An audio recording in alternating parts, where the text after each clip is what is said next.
Дорогі українці і українки, передусім щодо вчорашнього російського удару по Краматорську. Сьогодні увесь день тривали роботи на місці теракту. На жаль, кількість загиблих збільшилась. Російські ракети забрали життя 11 наших людей, серед них 3 дитини. Мої співчуття рідним. Травмовані та поранені більше 60 людей.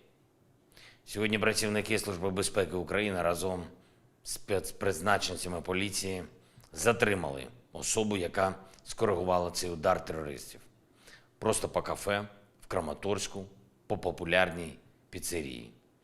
Пошкоджено сусідні будинки, магазини, заправку, звичайне місто, звичайне життя. Під завалами досі можуть знаходитись люди. Кожен, хто допомагає російським терористам знищувати життя, заслуговує на максимальне покарання.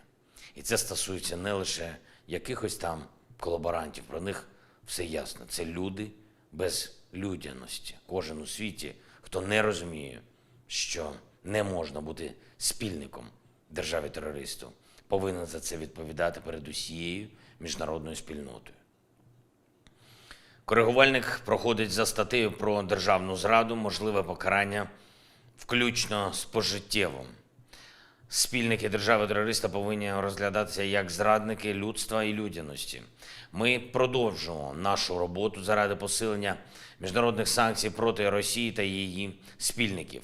Вони повинні відчувати, що ціна їхнього терору для них буде лише збільшуватись. І ми продовжимо нашу глобальну юридичну роботу, щоб міжнародні інструменти так чи інакше спрацювали для покарання усіх російських терористів і самої держави-агресора.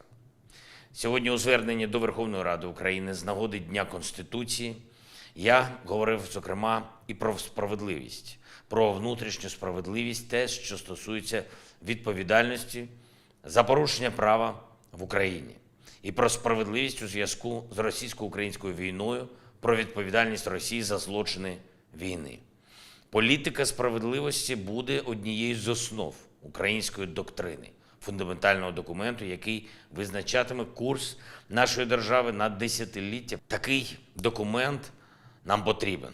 Всі в Україні, всі наші сусіди, всі у світі мають знати, якою є наша національна мета та що ми бачимо закінченням цієї війни.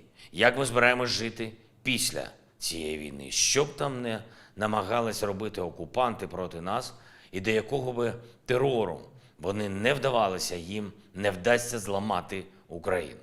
Їм не вдасться збити нас зі шляху, який веде окупантів до відповідальності за все зроблене проти нас, та який веде нас до нашої гарантованої безпеки і міцної свободи. Україна і усі в світі, хто стоїть разом із нами на захисті свободи, стоятимуть і на захисті справедливості. Справедливості для всіх, чиє життя забрав російський терор, чию долю зламала російська війна.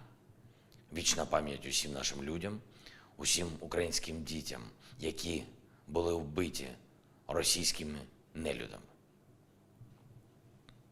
Хочу зараз коротко прозвітувати про день. Були з візитом президенти Литви та Польщі Гітанас Наусєда та Анджей Дуда. Дуже вчасний, корисний візит напередодні Вільнюса, формат переговорів і спільний, і двосторонній зброї для України.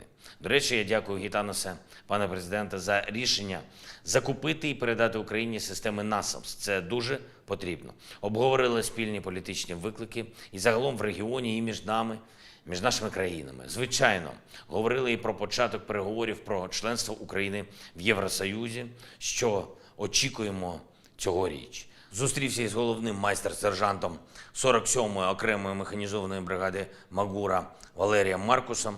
Говорили з ним про війну, про наших воїнів, про нашу оборону. Обговорили, зокрема, і реформу обліку у військових структурах, менше паперів та бюрократії, більше цифровізації. Обговорили реформу сержантського корпусу. Хороша розмова. Дякую за шеврони. Сьогодні, у День Конституції України, я мав честь нагородити наших воїнів та передати державні нагороди рідним наших героїв. Дуже емоційно, дуже почесно. Пишаюся нашими воїнами. Вдячний за все і за врятоване життя України. Вітаю усіх із Днем Конституції Та головне, бажаю нам усім, кожному, кожній в нашій державі лише примножувати волю, славу і незалежність України. І так буде. Вітаю також усіх мусульман України та світу із початком свята Курбан-Байрам. Хай усі ми здобудемо мир для своєї країни, для своїх країн, для своїх дітей, чесний і справедливий мир. Дякую всім, хто воює і працює заради України. Я дякую кожному, кожній, хто зараз в боях, на бойових постах та позиціях. Дякую воїну за нове просування вперед. Слава Україні!